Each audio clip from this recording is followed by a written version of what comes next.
여러분 반갑습니다. 이번 영상은 시청자 댓글로 한번 이야기해 보도록 하겠습니다. 댓글 적어주신 분 감사합니다.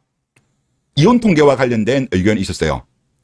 최근 결혼한 커플을 보면 결혼을 해도 출생신고나 신혼특권 같은 특별한 이유가 있지 않는 이상은 혼인신고 안 하는 경우가 많습니다. 그리고 그렇게 살다가 소리 소문 없이 갈라지고 미혼인 척 다시 나오는 스텔스 돌싱들도 많습니다. 스텔스 돌싱. 처음 들어보는 단어인데 재밌네요. 그리고 매마다 수치로 짓게 되는 통계보다 확실히 더 많을 것 같습니다. 제가 생각해도 훨씬 많을 것 같아요. 그리고 또 밑에 제 댓글을 보니까 스텔스 돌싱 럴커녀 조심해야죠. 이런 또 의견이 있었는데 럴커가 무섭나요? 스텔스가 무섭나요? 스텔스가 훨씬 무섭지 않나요? 럴커 같은 경우야 스캔이라든가 뭐 오버로드라든가 옵저버 통해서 이게 확인이 되는데 스텔스라는 것 자체는 스텔스기 적군의 탐지 수단으로 확인이 안 되는 거잖아요. 훨씬 무섭죠. 재밌는 단어네요. 그러니까 이런 스텔스 돌싱이 지금 급증하고 있습니다. 올해 5월달 머니투데이 기사를 보면 좀 알 수 있는데요.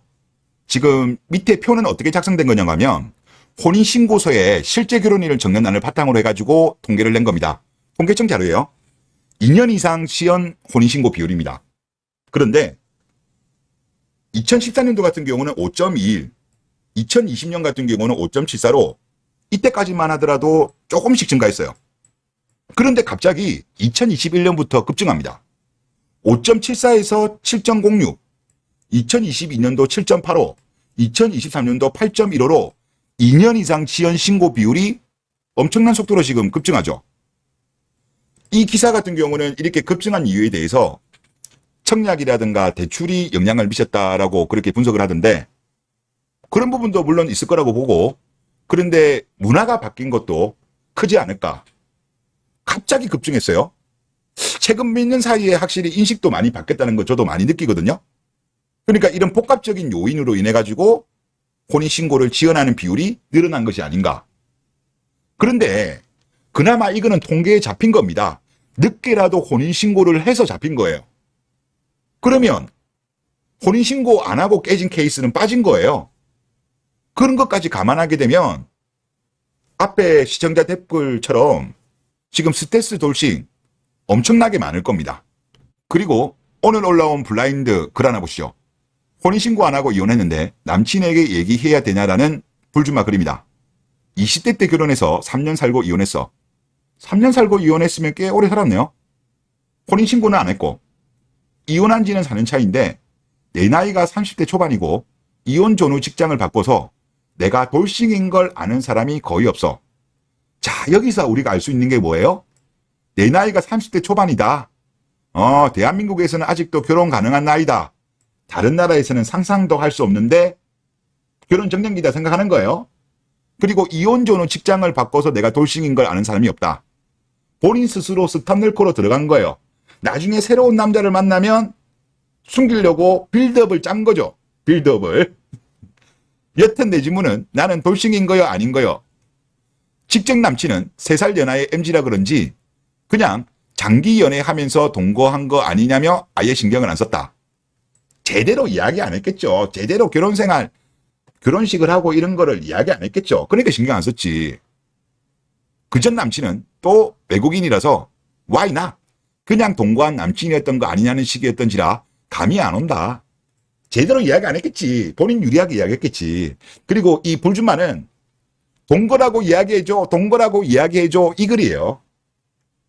나는 돌싱인 거요 아닌 거요 라는 글입니다. 돌싱이지. 다들 돌싱이라고 답변하더라고요. 그리고 어떤 분이 질문도 했어요. 그런데 결혼식을 했냐? 하니까 결혼식도 했대. 돌싱이죠. 본인 스스로 그렇게 믿고 싶은 거야. 이거는 사실혼 케이스죠. 혼인신고는 하지 않았지만 사회적으로 부부로 인정받는 케이스이기 때문에 이거는 사실혼 케이스죠. 동거가 아니죠. 동거는 이게 없죠. 더군다나 결혼식을 했다잖아요. 그러니까 하여튼 뭐 이렇게 믿고 싶은 K녀들이 은근히 있어요. 본인 스스로 그렇게 믿고 싶은 거야. 그러다 보니까 최근에 이런 피해 사례가 은근히 기사들이 많이 나온다니까요. 지금 6월 14일 기사입니다. 대신 전화 받았더니 엄마라고 했답니다. 어떤 아이가 이혼 사실 숨긴 아내, 아이까지 있었다. 5월 27일 기사입니다. 이혼 전력을 숨긴 아내, 따지니까 숨긴 게 아니다. 그냥 말을 안 했을 뿐이다. 요렇게 변명을 또 했대요. 요즘 이런 케이스 정말 많습니다. 이거는 스캔 뿌리지지도 않아요. 유자가 아예 그냥 숨겨버리면 확인할 길이 없어. 이거는 어떻게 확인할 거예요? 본인이 숨기면. 뭐 그런 경우를 이야기하더라고요. 결혼식 때 뽀록 난다.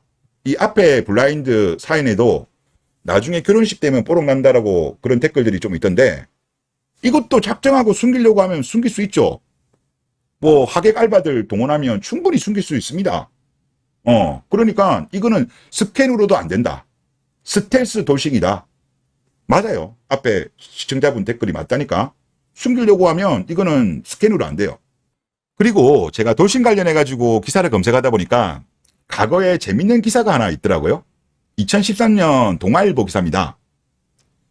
돌싱력 82%, 남자가 돈 많으면 성격 안 보고 재혼한다라는 제목입니다.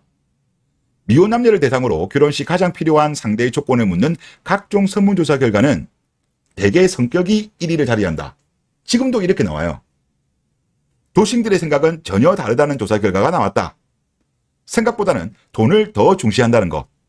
특히 돌싱녀 10명 중 8명이 경제력만 있으면 성격은 문제가 안 된다고 이혼 때와는 180도 달라진 생각을 밝혀 주목된다라는 기사입니다.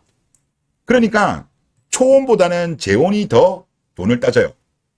남자 같은 경우는 이제 재혼하는 어떤 동기가 주기적인 어떤 성생활, 이게 가장 큰 이유고, 여자들 같은 경우는 경제력이에요. 그런데 경제력을 따지는 게 초혼보다는 재혼 때 더욱더 심하다. 이런 것도 참고하면 좋지 않을까라는 그런 생각이 들고요. 그리고 최종적으로 말씀을 드리면 이거는 스캔으로 안 됩니다. 작정하고 스텔스 모드로 들어가면요, 찾을 수가 없어요. 그래서 요즘은 워낙 이혼이 많잖아요. 그래서 30대 스텔스 돌싱 K녀를 피하는 방법을 연구하지 말고 그냥 어린 외국 여자랑 국제 결혼하시는 게 낫다. 그리고 이거는 이제 보수적인 국가일수록 피해를 받지 않을 확률은 올라간다. 그런 말씀을 좀 드리고 싶습니다. 네, 이번 영상 여기서 마치겠습니다. 감사합니다.